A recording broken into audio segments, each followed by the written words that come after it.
সংযুক্ত আরব আমিরাতের রাস আল খাইমার দুর্গম পাহাড়ি এলাকায় আসিমা। সেখানে কৃষক মোহাম্মদ ওবায়দ আল মাজরুই গড়ে তুলেছেন একটি ব্যতিক্রমী ফুলের খামার। প্রায় 50,000 ফুল আর 25টির বেশি জাতের ফুলে সাজানো এই খামার এখন স্থানীয় ও প্রবাসী দর্শনার্থীদের আকর্ষণের কেন্দ্র।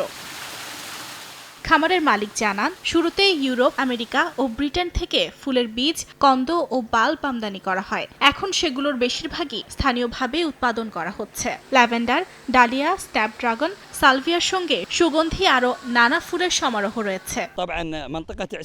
এখানে প্রায় 50,000 ফুল আর 25টির বেশি ফুলের জাত রয়েছে। শুরুতে আমরা ইউরোপ ও আমেরিকা থেকে বীজ এনেছি, এখন নিজেরাই উৎপাদন করছি। অনেকেই বলছিল এই আবহাওয়ায় ফুল হবে না, কিন্তু চেষ্টা আর ভালোবাসায় সব সম্ভব হয়েছে। নে, 2 বেলা খাবি। ফ্যান্টাস্টিক নিমক হালাল সল্টেড বিস্কুট। খামারের মালিক আরও বলেন, আসিমা অঞ্চল ঐতিহাসিকভাবেই কৃষিকাজের জন্য পরিচিত। তার শৈশব কেটেছে কৃষিকাজের মাঝেই বাবার হাত ধরে। খামারটি এখন শুধু ফুল দেখার জায়গা নয়, বরং অনুপ্রেরণার উৎস বলে জানান দর্শনার্থীরা। সামাজিক যোগাযোগ মাধ্যমে খামারের নিয়মিত পরামর্শ অনুসরণ করে অনেকেই নিজের বাড়িতে ফুলের বাগান তৈরি করছেন।